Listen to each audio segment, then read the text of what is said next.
barko nga naglawig karon nagikan sa Manila ang gigatakdang mudunggo samantalan sa Dakbayan Sugbo ugma. Sakay nini ang 291 ka mga repatriated overseas Filipino workers, 220 nini taga Cebu, 47 taga Bohol ug 24 taga Nubagiti.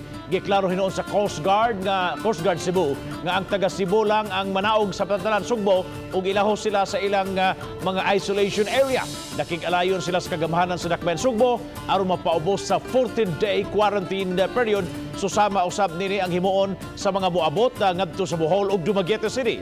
Matud ni Marlo Salazar, Director sa OCD7 o Co-Chair sa Interagency Task Group on the Management of Emerging Infectious Diseases sa Regional Disaster Risk Reduction and Management Council 7 nga unang batch lang ni sa tulo ka mga batch sa seafarers nga nawagtangan sa ilang trabaho tungod sa pandemic ug mga na-stranded sa Manila tungod sa gipatuman nga enhanced community quarantine precautionary measures sama sa thermal scanning, decontamination o uban pa ang himuon pag-abot sa mga seafarers sa Pantalan o diretso sa isolation area pagsiguro nga alang sa kaluwasan sa tanan.